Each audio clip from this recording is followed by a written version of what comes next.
এই রানী ভবানীর রাজবাড়িতে একটা বড় সুবিধা হচ্ছে যে এখানে মাত্র 100 টাকায় আপনি একটা হর্স রাইড দিতে পারেন, ঘোড়ায় চড়া দিতে পারেন। ঘোড়ায় চড়া সমুদ্রের ধারে একরকম আর এখানে আরেক রকম। এই একটা ঘোড়া নিয়ে আপনি পুরো রাজবাড়িটা, অনেক বিশাল এরিয়া জুড়ে এই রাজবাড়ি ঘুরে বেড়াতে পারবেন।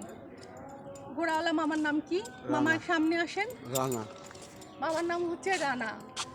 100 টাকা দিয়ে আপনি কোথায় ঘুরে দেখায়। 360 বিঘা জায়গা, 360 মঞ্চ, বিঘা। জেলখানা, কাছারি বাড়ি, বাইজিখানা, রানীর ঘাট সবই ঘুরে ঘুরে দেখাই আমরা। আচ্ছা আচ্ছা, রানা মামা খুব সুন্দর করে আমাদেরকে ঘুরিয়ে দেখালেন। আর ঘোড়ায় চড়তে অনেক দিন পর ঘোড়ায় চড়েছি কক্সবাজারে, কুয়াকাটায়, কিন্তু টমটমে চড়া হয়নি। এটা টমটম না? হ্যাঁ, টমটম। টমটম, প্রাচীন টমটমগুলো এরকমই ছিল। এখন তো টমটমগুলো সব মিউজিয়ামের মতোই, এই রাজবাড়ির মতোই পুরনো জিনিস।